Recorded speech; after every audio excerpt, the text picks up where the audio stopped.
So as I said, I'm going to be speaking this month about the Bible and about metaphysical and metaphorical ways that we can look at it. In 1934, yay, woohoo! Oh, you just gave it away, Maureen. Who can do the math that quick? Come on. In 1934, Emmett Fox wrote that the study of the Bible is like a search for diamonds in South Africa. And what he said was that at first people found diamonds in the yellow clay. And they were thrilled about their good fortune, thinking that this was the full extent of their wealth. Well, after digging even deeper, they found blue clay. And to their amazement, they found as many stones in one day as they previously had in a year. So what had formerly seemed like wealth faded into basic insignificance beside their newfound treasure, right? There was more. So when we take the time and the energy to explore the Bible, and if we dig deeper, we too can find a greater truth than what is on the surface. And that's what I want to talk about. So I would venture to say that all of us in some way have been influenced by the Bible, whether we grew up with that particular teaching or not. The Ten Commandments, for instance, have been integrated into our society, into our culture. Thou shalt not kill, thou shalt not steal, commit adultery, etc., right? So we are all very familiar with that teaching, that basic teaching. And the other thing is this. Do you realize that since it's been printed, the Bible has continuously been on the bestseller list? Tells you something. Tells you there's great value. So the traditional religious view is that the Bible was written under the direct inspiration of God and given to humans to serve as their guide in faith and in conduct. And what I know is that in addition to that, the Bible was also written in various literary forms. For instance, you have a collection of short stories, of poetries, of prayer, proverbial wisdom, historical narratives, right? On and on and on. And there are so many different types that are in there. So I understand the Bible as a representation of the life of every person. The story of every human being on his or her journey through our mental and our spiritual growth process. The author, Jack Addington, refers to the Bible as an autobiography. He says it's the life of God in each one of us.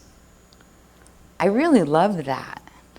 The obstacles and the problems that we meet on a daily basis are indeed presented in the Bible in a variety of ways.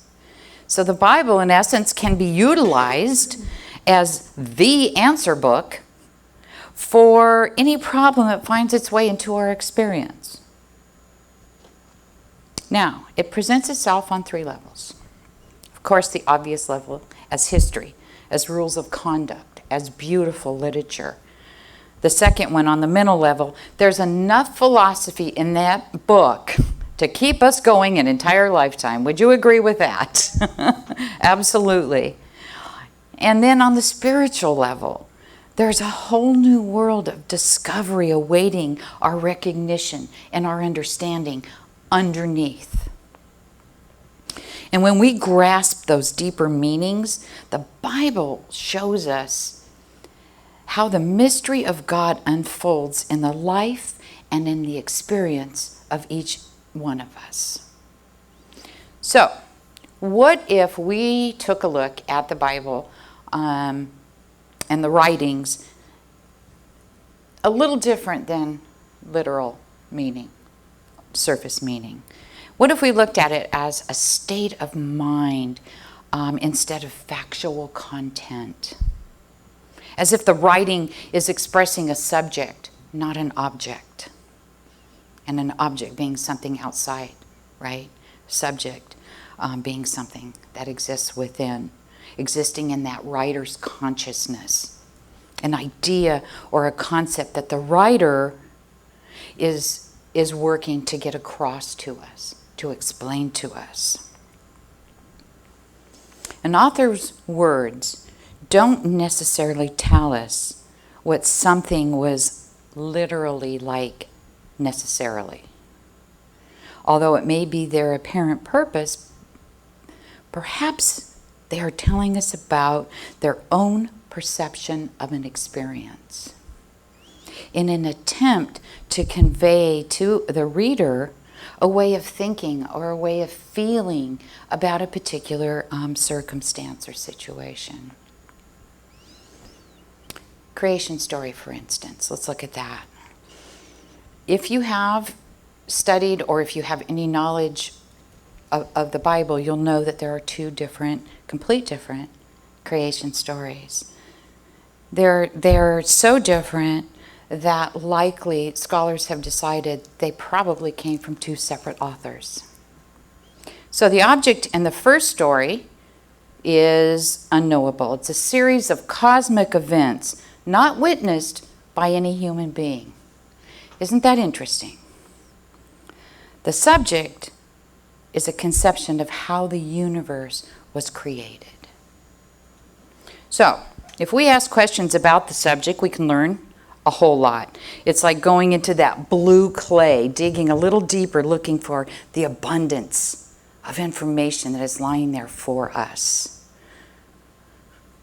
The first account is the one that talks about the 7 days of creation. So day 1, we have the heavens, the earth, the light, the dark, the night. Day 2, we have the sky that's separating the waters. Day 3, we have dry land and vegetation. Day 4, we have the stars, the moon, and the sun. Day 5, we have water creatures and birds. Day 6, we have the land animals. We have human beings, both male and female, and plenty of food. And then day 7, we have God resting and blessing that day. In the second story, in the second creation story, things are a little bit different. First, individual days are not specified at all, and the sequence is different. The earth and the heavens are first. There's no rain, however, a spring would well up and water the ground. Man was created from dust. There was no woman yet. Garden of Eden was there. Man is put there. The garden includes the tree of life. It includes the tree of knowledge. And God notices that man's alone, and he wants to find him a helper or a partner. So first he creates the animals, right? The birds. And man gets to name each and every single one of those. And still there's no helper and no partner. God had man fall asleep, pulled out a rib, made a woman. And then the story of original sin ensues from there. A little bit different, these stories. To get a better understanding of those stories, of what the author is attempting to share with us, here's some questions that we might want to ask ourselves. What could be the point of carefully separating those acts of creations and presenting them in a cumulative series? Why is God shown creating things merely by saying, "Let there be"? Why does the creation of the sun and the moon follow creation of the earth rather than precede it? These are all things that we really want to stop and look at and understand. And if we spend time with these thoughts, these types of ideas, it's going to help us put us into that mental world of the author. So for these authors, God was awesome. God was remote, sharing power with no one, with no thing, bringing this universe into being simply because God wanted to do that. Now, these creative acts were supremely ordered. We know that. And when creation was completed, it was perfect, leaving absolutely nothing else to be done. So when seen from the point of view, from that state of mind, we can clearly understand there weren't really two acts of creation necessarily, simply two perspectives from which to view it. In other words, more than one subject. As with any good story, we've got Jonah and the whale, right? It has a setting, it has characters, it has a plot, and it has themes. And it's the story of Jonah, which Jonah means dove, by the way. It's a drama between a passive man and an active God. And Jonah's character is quite contrasted with God's character. So a quick synopsis of the story, if you're not familiar with it, is God gave Jonah a task. And I really want you to hear this story, right? God gave Jonah a task. Jonah didn't want it. So what he did is he attempted to flee from God by boarding a ship bound for a different destination than God wanted him to go. Well, as it turns out, God said, "Oh, I don't think so." And he had this great storm, right? And this storm, it was so bad that the crew on that ship tossed Jonah overboard because they wanted to save themselves. Well, Jonah's in the sea, gets swallowed by a whale. He's in there for 3 days and 3 nights in the whale's belly. And so what did Jonah do? Jonah went into prayer. He went into contemplation with God. And guess what? The whale spit him out safely on dry land. So let's relate that story to our own lives, because I know it's familiar. Jonah's called by God. Sometimes we are too. Jonah flees. God pursues. Jonah falls. God lifts up. Sometimes I feel called to do something, and I also feel that resistance to it. And then I have a great storm. Everything in my life feels out of balance. I feel alone. I feel like I don't have that support. I feel like my problems have now become even more exaggerated.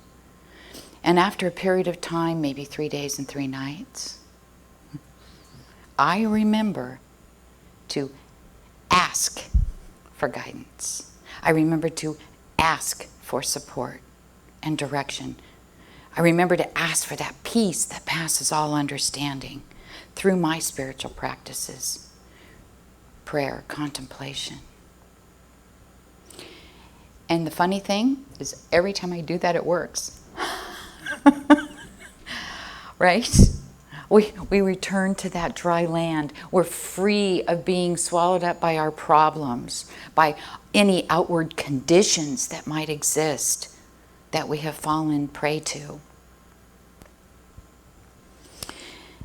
The Bible uses the number 3 very frequently, and the spiritual meaning of that is divine perfection. It's also a time identifier, right? Past, present, and future. Story after story, the Bible describes our voluntary journey into bondage. That thing that happens when we choose to believe that we are separate and apart from our source of life, our source of being. The prodigal son, the children of Israel leaving their own land, going into Egypt, and then their desire to return to the promised land. That theme has so many different settings throughout and circumstances throughout the entire Bible. And they do that because we each wander into the wilderness, don't we? It happens. And we can find ourselves through one of these stories with our particular problem. And through all of it, the end of the story is always the love of God seeks to reconcile man to himself. I'm going to close this morning. It's the last piece that I want to share with you. It's from Ecclesiastics, and the word Ecclesiastics actually means preacher, and it relates to the idea that the experience in life is the most impressive sermon. Your life. It's a beautiful passage, and I know you're all familiar with it because Gina just sang about it. And I want to share with you, straight from the Bible. To everything there is a season, and a time to every purpose under the heaven. Time to be born, and a time to die. A time to plant, and a time to uproot. A time to kill, and a time to heal. A time to break down, and a time to build up. A time to weep, a time to laugh. A time to mourn, and a time to dance. A time to cast away stones, and a time to gather stones together. A time to embrace, and a time to refrain from embracing. A time to get, and a time to lose. A time to keep, and a time to cast away. A time to tear, and a time to mend. A time to keep silence, and a time to speak. A time to love, and a time to hate. A time of war, and a time for peace. I invite you to really look at that passage, that beautiful passage, maybe a bit differently than you have before, just a bit deeper than its surface meaning, in search of that wealth of diamonds within the blue clay, because it's there. There is so much beauty in those words, and that truth will always be revealed to anyone whose minds are open to receive it. Thank you for being here this morning while I shared this truth as I understand it.